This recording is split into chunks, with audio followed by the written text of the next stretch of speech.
We met this morning as a group of speakers, and in respect of each other, recognize that every person that takes the stage today is here in a spirit of contribution, with something to give for you. And so I want to acknowledge each and every one of you for being here at this time to receive it. And if you're willing to walk away with the one thing that I'm going to leave you with today, I believe that wherever you are at in your journey, personally, professionally, physically, spiritually, emotionally, that you can absolutely transform it and take it to the next level. I want you to take a moment and grab something to write on or write with and write this sentence. Just finish whatever comes out, comes out. My vision is. Finish that sentence.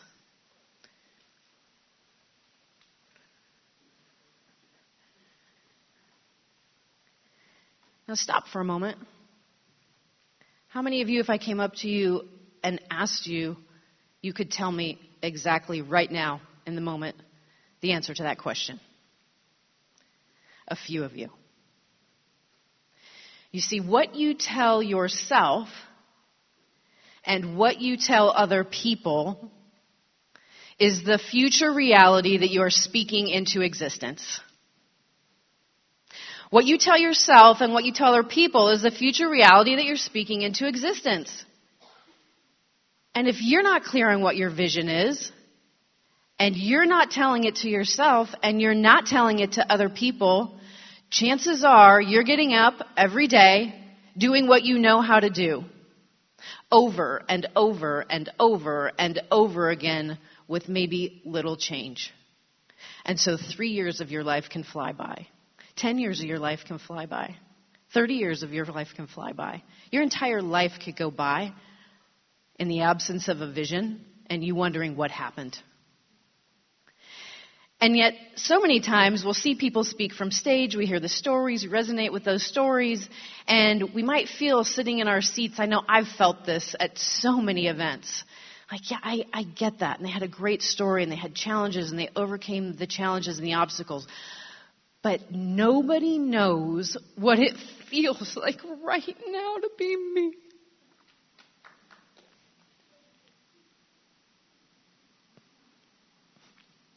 And then we think that somehow people are not able to relate and that we're that much different from everyone else. And the truth is that every single person that's in this room is here having a human experience that is your experience that you're meant to have. I'm having the experience that I'm meant to have. And yet, think about a favorite movie. I know this is a random tangent. Have you ever been in, bring one of your favorite movies to mind. Just shout it out. Dora the Explorer? I must have not heard that right. Top Gun. Okay. We're at a point in the movie and it's the tension's building, your heart rate's going because you're not sure how it's going to end. You're halfway through the movie and it's like, oh my goodness, right? And that only happens the first time you watch the movie because of the uncertainty. Yet, once you've seen it and you know what the ending's going to be, that uncertainty goes away and that feeling's different. And so there is a framework that I was taught by one of my coaches that has helped me navigate so many different things in life. And it is the emotional framework of stages that you will go through in anything, in a relationship, in a business, in your lifetime.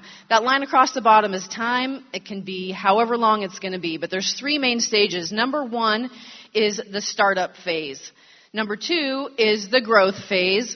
And then the 3rd is advanced growth. And each one of these stages are marked by distinct emotions that correlate with each stage.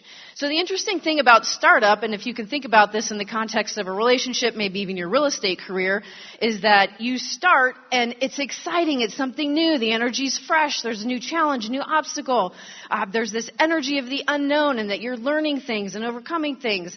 And that is the energy of startup. And yet 5% of people will make it through startup into growth because they hit that first wall.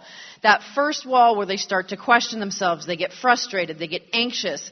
And how you get through that first wall is being willing to invest the time and invest the money and do the work to develop the skills to get to the other side of that wall, where ultimately you're going to feel some confidence pick up in what you're doing. Now, who determines if you're the 5% or the 95%?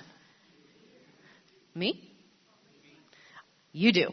You determine it for you, and I determine it for me. So for people that have selected, you're in this room, you're new in real estate or newer in real estate, and you decide you're going to be the 5%, you keep investing the time, the money, do the work, learn the skills, and no matter what, you will go through that wall in time with confidence. What happens on the other side of that is things start to get in growth, and you'll have totally different feelings and emotions at that time, like, hey, I think things are grooving, this is great, we've got some progress going on. Your results start to actually show that, and life is good. And if you go through enough time of doing that work, some people get tired, and of course, if I'm succeeding at a high level, what I want to do is I want to pay myself back. So I buy the new car, I buy the new house, I take that vacation. Oh, I might have taken 3 or 4 months off because, I had a good slush in the bank.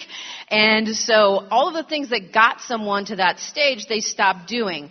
And so that is why on the other side of that payback becomes this state of frustration, because it doesn't feel the same any longer, and you're like, uh-oh. Now what? I got a bigger mortgage, I got a bigger car payment, or I paid it off and I drained that account, except for I was gone for the last 6 months. And now what? And this state of frustration can go on for a long time. You see this happen in relationships quite often, where people will be up against that second brick wall. They've been together for a time. Maybe they've still got kids. Maybe their kids are gone. And they're not fulfilled. They are not happy. They are not in love. They are in a state of frustration that they've been in for possibly years, feeling very stuck. And what will ultimately happen is that someone will go into that state and stay there, and that is the rest of their life, or they're going to make a decision to go through that wall. Well, there's a strategy in how you get through that wall, and if you get through that wall, what you'll see on the other side is that there's really only 3 options. You go into advanced growth, you do nothing and plateau, which is actually an early decline. And if you decline, you're going to start all over. You're going to start all over in another relationship, another business, 15 real estate companies, and be looking for that thing outside of you that's going to make the difference and have it be the different thing. But there's a formula to get through it. And so when you know the end of this movie and you can go through these steps to get into advanced growth and be purposeful about it, there's a roadmap, so it makes it less scary. Now, this is normally at least an hour to really give you the gritty stuff of how to navigate this, but you're going to get this, so you'll have the image. There's a QR code at the end that when you fill that out, you'll get this and the other things that I'm going to talk about today. And you can reach out to me, and I'm happy if in any one-on-one instance you're like, hey, you know what, tell me more about that advanced growth strategy, because that will work you through into the next layers. Now, for those of you that raised your hands and said you could finish the statement that says my vision is, it's important to have a vision statement. And I was at a leadership retreat last year, and I was facilitating that leadership retreat with a very dear friend of mine named Charlie Patterson. He is the father to my godson, Hemi, and now my goddaughter, Sunny Sue, who was previously, Rick was her godfather. And we were facilitating that retreat together, and he said, Casey, the next part we're going into is about sharing what your vision is. Will you read your main definite purpose statement? For those of you who don't know what that is, Napoleon Hill, who wrote the book Think and Grow Rich and studied some of the most successful people in those times, found out that their thinking was the commonality. And so he actually has a template that's a statement, a way to fill that out and do it, which we've tweaked to use in a way that we use it specifically. And so I said, I haven't updated mine, Charlie. And he said, what do you mean? And I said, in the last 7 years, specifically the last 4 years with EXP, we went from Rick owning those offices and not owning them, being 7 figures in debt, starting completely over with less than nothing and a very short runway, to having every single dream that we could even imagine at that time come to reality. And so we checked all the boxes. I'm like, I don't have a statement, because for me, the more would be more. And he said, Casey, you don't have a statement. You don't have a statement. You're in plateau. You've got to have a statement, or else you're going to go into decline. And I'm like, okay, well, we don't want that. So I took the time and I wrote the statement. And I'm going to share it with you because it was, it was something that came out. When you've created the things that you want to create, at some point more becomes more. Yet I understood this idea that if I'm not in growth, I'm in decay on some level. So here's a statement that I wrote. It's my commitment to self-mastery has built a foundation for daily living with peace of mind, deep fulfillment, and abundant manifestation. The 7 figures of leveraged income we receive each month from our businesses and investments have resulted from teaching others to thrive and are being used to create meaningful experiences with those we love, a limitless lifestyle, and investing in causes that inspire our hearts. Rick and I are surrounded with an incredible community of friends and family where love abounds and we continue to grow together. We are thriving mentally, physically, emotionally, spiritually, and financially into our hundreds, and each year grow deeper in our love and connection. We are living examples of infinite possibilities.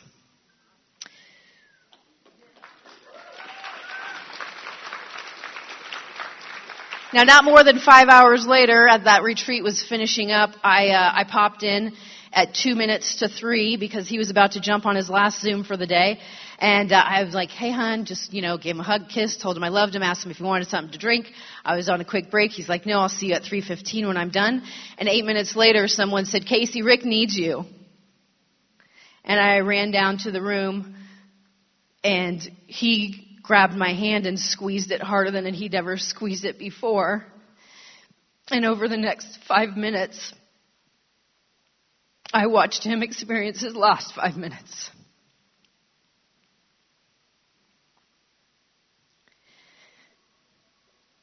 But I have a vision statement for our life. One to keep getting up and going. And while he's not here physically, I have this map. I know that what there is for me to do now is to create a new identity for myself in this version, in this chapter. And that the people that I'm going to choose to surround myself with in life and business are critical for that next layer of growth. I know that when it comes to my responsibilities to get into advanced growth for me, that it's about focusing on the areas that I have skills and making that muscle stronger and leaving the rest to everyone else. I know that there's going to be skills for me to acquire and to skill up in this next phase. I know that that is true. A path for me to keep going and to keep growing and to keep showing up. And the purpose behind it is that the vision that I wrote 5 hours before he passed does not go away because he's not here. That was a vision that came from inside of me. And that truth doesn't change just because the physical reality has changed. And so I want you to think deeply about how you will finish the sentence. My vision is. And we had a clear vision for our life and the one we wanted to live. And we dreamed impossible dreams. I mean, ones that were so unrealistic. Like, if this could ever actually happen, that would be amazing. And we dreamed and we dreamed and we dreamed and we worked and we served and we loved and we just kept doing that. And to be quite honest, I mean, for the 13 years of our relationship, we rented a house from my dad. And in 2021, we bought our first home together. Now, granted, it's a penthouse 2 blocks off the ocean in Pacific Grove. That was our dream. And so the vision that you create for your life and how closely you hold it to your heart is going to be important for you. You may not realize today how important, but it will be. And so my invitation to you is grab the QR code.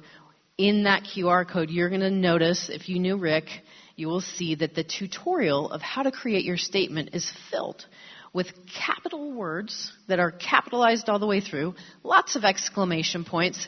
And it's how, his son got into real estate this last year, and we're finding old listings. And he's like, well, I could tell this one was my dad's by the confidential remarks and how they were written with all those capitals and exclamation points and all of the things.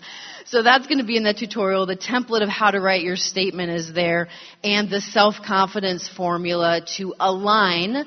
Remember, Cortland said that 95% of our behavior is being driven by our subconscious, is to align those dreams, that vision, that comes from your conscious mind with that 95%, so that as you integrate those things, the life that you dream of, the one that you deserve, the purpose that you're here to make, that only you can make, because everyone is here with an individual and unique purpose, the same way as you've got a thumbprint that is unique to you. You are important. So figure it out. What you tell yourself and what you tell other people is the future that you are speaking into reality.